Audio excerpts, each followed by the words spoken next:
সীমান্তের অপর প্রান্ত থেকে আপা সীমান্তের অপর প্রান্ত থেকে আপা এখনো সংবাদ পাঠান, চট করে ঢুকে পড়ার পায়ে তারা ধান্দা করতেছেন। আপা যেখানে আছেন ভালো আছেন, ওখানে থাকেন, আমরা ধরে আনবো সময় মতো। এর আগে ঢুকবার চেষ্টা করবেন না। এদেশের মানুষের কবলে পড়লে কত ধানে কত চাল হয় হিসাবটা বুঝে পাবেন। শেখ হাসিনা 50 বছর পর্যন্ত যে রাজনীতি করেছে, আমি বলি তার রাজনীতির অনেক বৈশিষ্ট্য, প্রধান দুটি বৈশিষ্ট্য ছিল। তার 1 নম্বর বৈশিষ্ট্য, শেখ হাসিনার রাজনীতি ছিল প্রতিশোধের রাজনীতি। 75 সালে তার বাবাকে কেন খুন করেছিল মানুষ, কেন অভ্যুত্থান হয়েছিল 15ই আগস্ট, সে কথা তিনি ভুলে গেছেন। 30,000 মায়ের বুক খালি করেছিল বাকশালীরা। বাংলাদেশের মুক্তিযুদ্ধে এত মানুষ মরে নাই, সেই পরিমাণ মানুষ 71 থেকে 75-এর 15ই আগস্ট পর্যন্ত এদেশে হত্যা করা হয়েছে। সেই মানুষের জন্য কোনো মায়া নাই, কোনো চোখের অশ্রু নাই, সব চোখের অশ্রু শুধু 15ই আগস্টের জন্য। এই বৈষম্য ভালো না। যে সকল মানুষ নিরীহ নিরপরাধ নারী শিশু 15ই আগস্টে নিহত হয়েছেন, তাদের জন্য আমরা সমবেদনা প্রকাশ করি। কিন্তু শুধু নিহত তারাই হন নাই, তাদের রক্তের যেমন দাম আছে, ওই 30,000 মায়ের চোখের অশ্রুর কোনো মূল্য নাই। যাদের সন্তানদেরকে, তরতাজা তাগড়া তাগড়া যুবকদেরকে তুলে নিয়ে গিয়ে আপনার বাবা হত্যা করেছিল, সিরাজ শিকদারদের জীবনের কোনো মূল্য ছিল না। যাই হোক, পুরাতন হিসাব, ওই হিসাবে আমি যেতে চাই না। 15ই আগস্ট এই অভ্যুত্থানের পর শেখ হাসিনা আন্তর্জাতিক গণমাধ্যমে বলেছিলেন যে জাতি তার বাবাকে খুন করেছে, হত্যা করেছে, তিনি সেই জাতির কাছ থেকে প্রতিশোধ গ্রহণ করবেন।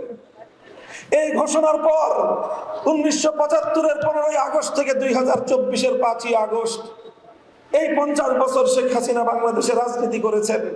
শেখ হাসিনার এই রাজনীতিটা ছিল প্রতিশোধ গ্রহণের রাজনীতি। তিনি প্রতিশোধ নিয়েছেন বাংলাদেশের জনগণের কাছ থেকে, তিনি প্রতিশোধ নিয়েছেন বাংলাদেশ নামক রাষ্ট্রটার কাছ থেকে। এই দেশটাকে তিনি স্বাধীন রাখতে চান নাই। দেখেন না, কথায় কথায় বলতো বিদ্যুৎ দিয়েছি, বেশি কথা বললে বিদ্যুতের সব সুইচ বন্ধ করে ঘরে বসে থাকবো। বলতেন এই মোবাইল ফোন দিয়েছে কে? উনি মোবাইল ফোন দিয়েছিলেন, উনি বাংলাদেশে ইন্টারনেট দিয়েছিলেন। সারা পৃথিবীর মানুষ যখন মোবাইল ব্যবহার করে অগ্রসর হয়ে গেছে, বাংলাদেশে নাকি জনগণকে উনি মোবাইল দেন। এই ছিল ওনার ভাবখানা। পদ্মা সেতুটা মনে হয় যে ওনার বাপদাদার টাকা দিয়ে উনি বানিয়ে দিয়েছিলেন। এই অবস্থা করতেন। এই অবস্থা করে তিনি তিনি এই বাংলাদেশটা সম্পর্কে তার ধারণা এটাই ছিল, বেশি বাড়াবাড়ি করবা, বাংলাদেশটাকে ভারতের অঙ্গরাজ্য বানায় দিব। এটা ছিল তার রাজনীতি। এজন্য ভারতে গিয়ে তিনি মাথার মধ্যে তিলক পরেন। সেখানে তাকে মুখ্যমন্ত্রী ঘোষণা দেওয়া হয়, তিনি মুস্কি মুস্কি হাসেন। বাংলাদেশের মানুষ সেদিনই বলে দিয়েছিল, বাংলাদেশের ক্ষমতার মস্তদে আমরা স্বাধীন আত্মমর্যাদা সম্পন্ন প্রধানমন্ত্রী চাই, তিলকমণি মুখ্যমন্ত্রী দেখতে চাই না। বিভাজনের রাজনীতি 2024 সালের ছাত্র জনতার অভ্যুত্থানের মাধ্যমে তার বিভাজনের রাজনীতি পরাজিত হয়ে বাংলাদেশের মানুষের মধ্যে অভূতপূর্ব ঐক্য সূচিত হয়েছিল। এই ঐক্যই ছিল বাংলাদেশের আগস্ট বিপ্লবের শক্তি। এই ঐক্যের মাধ্যমে এদেশের মানুষ ফ্যাসিবাদকে পরাজিত করতে সক্ষম হয়েছে। এই ঐক্যটা আমাদের ধরে রাখতে হবে।